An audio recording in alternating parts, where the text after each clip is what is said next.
नमस्कार। फरवरी 7 और फरवरी 8 2 दिन का समाचार आपके सामने लेकर के हाजिर हुआ। ओह, मैं छत्तीसगढ़ी में इंट्रोडक्शन देना भूल गया। तो संगवारी हो, राम राम, जय जोहार, जय छत्तीसगढ़। मोर नाम शेखर है। मैं नॉलेज हब कोचिंग संचालित करता हूँ रायगढ़ छत्तीसगढ़ में, आपके अपन प्रदेश छत्तीसगढ़ में। आज पेश करत हूँ फरवरी 7 और फरवरी 8 के समाचार सीधा आप मन के सम्मुख। संगवारी हो, एक बात आओ, ये वीडियो के साथ साथ मैं एक वीडियो और बनाया जेमें फरवरी 1 ले लेकर फरवरी 7 तक जो भी महत्वपूर्ण घटना घटी से तेकर पूरा सार संग्रह मैं इकट्ठा करके एक वीडियो में लाने हो। हालांकि वो वीडियो में जितना आप मन रोज के वीडियो देखता ओकर ले कम डाटा है, लेकिन अगर आप मन रिवाइज करना चाहा तो भाई 20-25 मिनट निकाल के पूरा आप रिवाइज कर सका था अपन छत्तीसगढ़ के करंट अफेयर्स ला। और संगवारी हो, निवेदन है कि शेयर ज्यादा से ज्यादा करा, काबर की मोला आप मन के सहयोग की आवश्यकता महसूस होते और दिल से चाहता हूं कि आप मन अगर मोर संग जुड़े हैं तो शेयर करें घलो सहायक बनिया। तब सीधा समाचार में आता हूं हिंदी में। पहला जो समाचार है वो बहुत उत्साहवर्धक समाचार है। छत्तीसगढ़ राज्य हाल फिलहाल में बहुत सारे फसलों पर रिसर्च कर रहा था और इसी रिसर्च के तहत उसने 12 नए प्रजातियों को डेवलप किया। ये फसलों की प्रजातियां थी जिसमें 3 धान की प्रजातियां हैं, 3 सोयाबीन की प्रजाति है, 2 गेहूं की प्रजाति है, 2 अगर हम देखें तो अलसी की प्रजाति है। अलसी एक प्रकार का तेल निकालने वाला बीज समझ लीजिए। कुसुम की एक प्रजाति और एक चने की प्रजाति, यानी कुल मिलाकर 12 प्रजातियां विकसित की गई छत्तीसगढ़ स्थित इंदिरा गांधी कृषि विश्वविद्यालय रायपुर के द्वारा। और इसे भेज दिया गया था केंद्रीय बीज उप समिति को मंजूरी दिलाने के लिए। केंद्रीय बीज उप समिति ने मंजूरी दे दी है और इसका मतलब यह है कि इन 12 किस्मों का उत्पादन पूरे देश भर में हो सकेगा और जहां जहां भी उसका उत्पादन होगा उसे सप्लाई छत्तीसगढ़ करेगा और इस चीज का क्रेडिट भी छत्तीसगढ़ को मिलेगा। तो 12 नए प्रकार के बीजों को छत्तीसगढ़ राज्य सरकार ने मंजूरी हासिल करवा ली है। छत्तीसगढ़ राज्य को यह मंजूरी मिल गई है, तो बधाई हो, याद रख सकते हैं आप 12 प्रकार के। फिर हम बात करेंगे रेड लेडी पपीता। अब ये न्यूज बड़ी इंटरेस्टिंग थी। पपीते की एक प्रजाति के ऊपर आज लेख दिया हुआ था जिसका नाम है रेड लेडी। अब नाम सुन करके लगता ही नहीं पपीता होगा भाई, लाल रंग की लड़की रेड लेडी बोल रहा है तो अब वो जो पपीता है वो आम पपीते जो होते हैं उनसे थोड़ा ज्यादा मीठा, थोड़ा ज्यादा पौष्टिक है, ऐसा बताया जा रहा है। बहरहाल प्रकृति को जो बनाना था वो तो बना ही रखी है। तो ये ताइवान में पाया जाने वाला पपीता है जिसको छत्तीसगढ़ के बस्तर में ला करके रोपना शुरू किया गया और इसका अच्छा परिणाम भी देखने को मिला। बस्तर क्षेत्र की एक महिला किसान है जिनका नाम है भावना पांडे। उन्होंने इसकी शुरुआत की और काफी मुनाफा भी कमाया। तो बहरहाल उनकी तस्वीर भी आज छपी है और मुझे लगा कि ये न्यूज आपसे शेयर कर देना चाहिए, इसलिए क्योंकि न्यूज़पेपर छापने वाले ने लिख दिया है बस्तर की पहली महिला किसान। ऐसा लग रहा है कि बस्तर में और किसी महिला ने कभी खेती किसानी की ही नहीं होगी, लेकिन वो ये कहना चाह रहा था कि बस्तर की पहली महिला किसान जिन्होंने ताइवान से आए हुए इस रेड लेडी पपीते की, ये टंग ट्विस्टर है, रेड लेडी पपीता है ना। हाँ, तो चलिए वापस आते हैं। तो ये फसल उन्होंने लेनी शुरू की है। अब कई लोग को शायद यही लगने लग जाएगा, ये न्यूज की हेडलाइन बना देंगे शायद वो लोग कि बस्तर की पहली महिला किसान का नाम क्या था, भावना पांडे। इस तरह का प्रश्न बिल्कुल गलत होगा दोस्त, मैं आपको यही क्लियर करना चाहता था, बस इसीलिए समाचार बनाया। हाँ, बस्तर की पहली महिला किसान जिन्होंने ये पपीता लगाया, ताइवान से आया हुआ रेड लेडी पपीता, अगर ये पूछे तो बात बनती है। फिर हम बात करेंगे वर्ल्ड रोड सेफ्टी टूर्नामेंट की। World road safety tournament Parsada Raipur में होने वाला है। परसदा ये वाला रायपुर वाला है, बेमेतरा वाला नहीं, वहां पक्षी महोत्सव हुआ था। यहां जो परसदा है वो शहीद वीर नारायण सिंह क्रिकेट स्टेडियम के लिए जाना जाता है और यहां जब ये टूर्नामेंट होगा, रोड सेफ्टी टूर्नामेंट, तो छत्तीसगढ़ में बहुत सारे विदेशी खिलाड़ियों को आप देख सकेंगे, अपने देश के पुराने खिलाड़ियों को देख सकेंगे। भारत की टीम, वेस्ट इंडीज की टीम, साउथ अफ्रीका की टीम, ऑस्ट्रेलिया की टीम जो बुजुर्ग वाली है वो आने वाली है और यहां मैच खेलेगी। 2 मार्च से 21 मार्च तक ये आयोजन होंगे और अगर आप रायपुर में रहते हैं या आसपास रहते हैं तो भाई एक दिन तो जरूर पहुंचे, अपने खिलाड़ियों को पास से देखने का मौका रोज रोज नहीं मिलता। खैर, आजकल सचिन से बहुत लोग नाराज भी हैं, बहुत लोग सपोर्ट में भी है। मुझे नहीं पता कि इस बारे में क्या ही कहना है, क्योंकि हम किसी भी विषय पर अलग अलग मत रखने के लिए स्वतंत्र हैं। इसलिए इस वीडियो में हम किसी उस मुद्दे को चर्चा करके दो धड़ों में नहीं बांटेंगे विचारों को, जिसे जैसा सही लग रहा है वैसा सही कर सकता है। देश में लोकतंत्र है तो बोलने की भी आजादी है, और देश में एक संवैधानिक व्यवस्था भी है जिसके माध्यम से कानून लाया गया है, उसकी भी छूट है। तो भाई इसका संघर्ष होने देते हैं।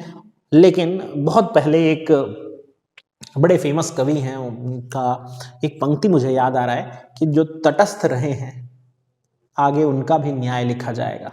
तो अगर हम तटस्थ बने रहें, हम कोई विचार जाहिर नहीं करें, तो शायद एक दिन हमारा भी न्याय लिख दिया जाएगा। तो देखें क्या है हमारी पारी में। आगे बढ़ते हैं, फिर बात करेंगे दो खिलाड़ियों की।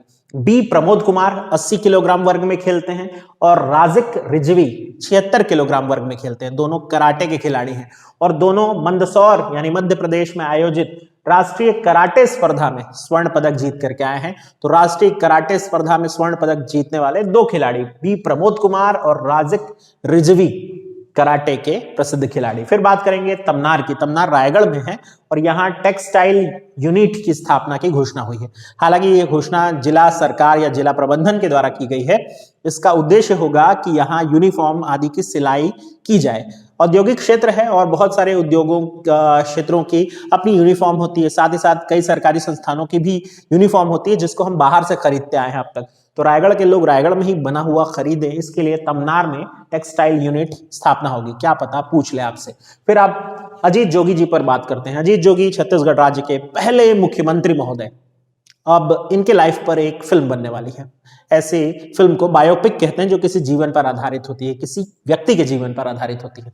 तो इन्होंने एक आत्मकथा लिखी थी अपनी, नाम था सपनों का सौदागर। उसी पर केंद्रित होगी ये आत्मकथा। फिल्म जो है वो केंद्रित होगी इसी आत्मकथा पर और हिंदी और छत्तीसगढ़ी में इसका निर्माण किया जाएगा। तो देखें आएगी तो चलेंगे। फिर अब बात करते हैं तेंदुआ। तेंदुआ रायपुर में जगह का नाम है, ऐसा नहीं कि तेंदुआ जानवर के बारे में बता रहा हूं। ये जो जगह है तेंदुआ, वहां बन रहा है IDTR यानी institute of driving and traffic research. ये क्वेश्चन बहुत इंपॉर्टेंट है, आप इसे ध्यान रखें। Institute of driving and traffic research कहां बन रहा है? रायपुर के तेंदुआ में। इनफैक्ट बन गया, फाइनली इसका निर्माण पूरा हो गया, 17 करोड़ की लागत लगी है और अब उद्घाटन का रास्ता ये देख रहा है। जल्द से जल्द इसका उद्घाटन होगा और जब होगा तब एक बार फिर से याद करेंगे ताकि हमारे दिमाग में बैठ जाए। फिर बात करेंगे अरपा महोत्सव की। अरपा महोत्सव जिला पेंड्रा। पेंड्रा अब जिला हो गया है, आप बिलासपुर मत चले जाइएगा। तो पेंड्रा जिला बनने के बाद पहली बार अरपा महोत्सव पेंड्रा में हो रहा है, वरना हम हमेशा बिलासपुर में पढ़ते थे इसे। 10 फरवरी को ये आयोजित होगा और मजेदार बात यह है कि पेंड्रा जिला के कलेक्टर ने इस दिन अवकाश घोषणा कर दी है। तो पेंड्रा के लोग खुशी मनाइए। और बात करते हैं अगली न्यूज पर। डॉक्टर संजय अलंग। डॉक्टर संजय अलंग ने एक किताब लिखी थी। वैसे तो कई किताब लिखी हैं, लेकिन ये जो किताब है छत्तीसगढ़ इतिहास और संस्कृति, इस किताब को भारत सरकार के मानव संसाधन मंत्रालय ने सम्मानित किया और बोला कि आप ये किताब लिख करके अपने प्रदेश का गौरव पूरी जगह फैला रहे हैं, इसलिए आपको 1 लाख रुपए की राशि दी जाएगी। तो ये पुरस्कार संजय अलंग जी को प्राप्त हुआ है, आपको याद रखना पड़ेगा। फिर बात करेंगे नीलिमा मोइत्रा जी। नीलिमा मोइत्रा जी बिलासपुर से हैं, थी और कठपुतली आर्टिस्ट थी, यानी कि कठपुतली नचाने वाली कलाकार थी। बहुत ख्याति थी इनकी, राज्यपाल महोदय के द्वारा भी सम्मानित हुई हैं, राष्ट्रपति पुरस्कार भी इन्हें प्राप्त हुआ है, राज्य स्तरीय पुरस्कार भी इन्हें प्राप्त हुए। बहरहाल इनका हो गया है निधन और इसके बाद जो है इनके जो परिवारजन है वो इस काम को आगे बढ़ाएंगे, खत्म नहीं हो रहा है, लेकिन आप इनके निधन को एक क्षति मान सकते हैं। नीलिमा मोइत्रा जी। तो ये था भाई आज का समाचार, 2 दिनों का समाचार। इनफैक्ट बहुत ज्यादा समाचार नहीं निकल पाए, छुट्टी का दिन था भाई। और सबसे बड़ी जो न्यूज आई है वो है उत्तराखंड में घटी हुई एक घटना। इस पर मैं थोड़ी सी चर्चा आपसे करना चाहूंगा, थोड़ा ध्यान आपका आकर्षित कराना चाहूंगा न्यूज के परे, जो न्यूज में चल रहा है उसके परे। आपको पता ही है धौलीगंगा नदी पर ग्लेशियर टूट के गिरा और बहुत तेजी से बाढ़ आने का जो प्रक्रम है वो देखने को आपको मिला। वीडियो भी आपने देखे होंगे, बहुत न्यूज चैनल भी चला रहे हैं और आप सोशल मीडिया में भी देख रहे होंगे। बहरहाल आपको सोचना ये नहीं है कि जो अभी हो गया क्या वो भयावह है, आपको सोचना यह है कि इसके बाद की स्थिति क्या होने वाली है। मैं त्वरित स्थिति की बात नहीं कर रहा हूं, मैं बात कर रहा हूं आज से 10 साल 20 साल के बाद की बात।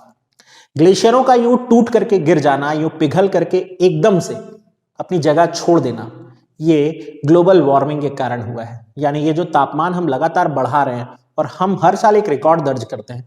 ये साल पिछले साल से भी ज्यादा गर्म रहा, आने वाला साल उससे भी ज्यादा गर्म होगा। तो सोचिए ग्लेशियरों के पिघलने की दर कितनी तेजी से बढ़ जाएगी। वो ग्लेशियर जो टूट के गिरा है अभी, वो अपने साथ एक विशाल जलराशि को लेकर के बहेगा और समुद्र में मिल जाएगा, यानी उसका पानी हो जाएगा खारा।